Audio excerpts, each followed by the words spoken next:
નાના દુકાનદાર અને મોટા દુકાનદાર એ પ્રકારના બે સ્લેબ કે બે કે ત્રણ સ્લેબ થઈ ગયા છે।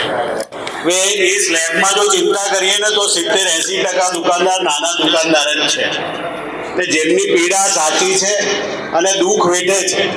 ગોડાઉનમાંથી માલ ઓછો આપવો એ કાયમી સમસ્યા છે અને એનું નિજાત કોઈ પણ રીતે આવતો નથી, એ પણ હકીકત છે।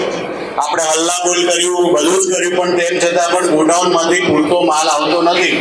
તો પહેલા તો મારી એવી વિનંતી છે કે કોઈ પણ પ્રકારનું આંદોલન થાય તો એક લેખિત થાય કે 50 કિલો 500 ગ્રામ જથ્થો આવવો જ જોઈએ, એ સિવાય માલ અમે નહીં ઉતારીએ। અને દુકાનદારોને પણ આપણે મજબૂત કરવા પડશે, એમને પણ પીઠ પર આપવું પડશે।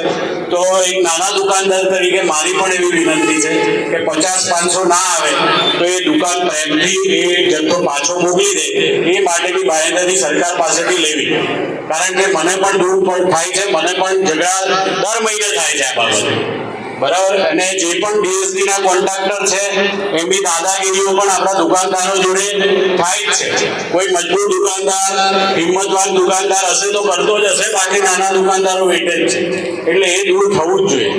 કમિશન 30,000 મિનિમમ જે છેલ્લી બેઠકમાં મીડિયામાં અને એમાં બધામાં ચાલ્યું કે 30,000 થવું જોઈએ। જો 30,000 ના થયું તો એ બાબતે આપણે પ્રેસ કોન્ફરન્સ કરીને આ બાબતનો વિરોધ નોંધવાની જરૂર હતી।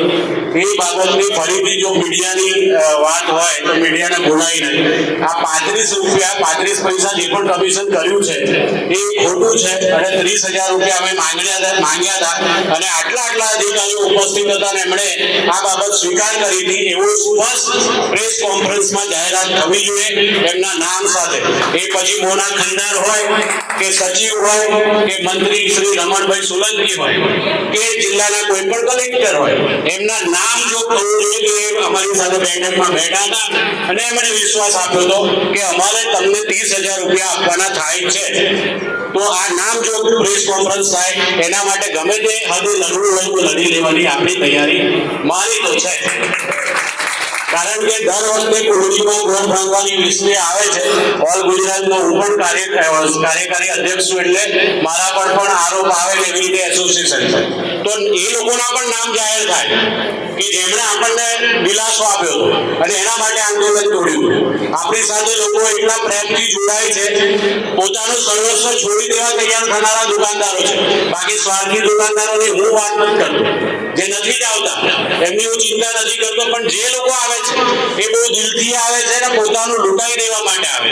એટલે વિનંતી છે, જે પણ બેસીને મીટિંગ કરે છે એમણે નામ જો જાહેર કરવાનું કે આ આટલા અધિકારીઓ હતા અને એમને 30,000 ની બાંહેધરી આપી હતી અને 30,000 પૂરા નથી થયા, એ અધિકારીઓ પ્રેસમાં આવીને જાહેરાત કરે કે હા નથી થયું કે થયું છે। એટલે 35 પૈસા નથી જોઈતા, 30,000 જોઈએ છે, 300 રૂપિયા જોઈએ છે। આ વાત એસોસિએશન પ્રેસ કોન્ફરન્સ કરીને કરે।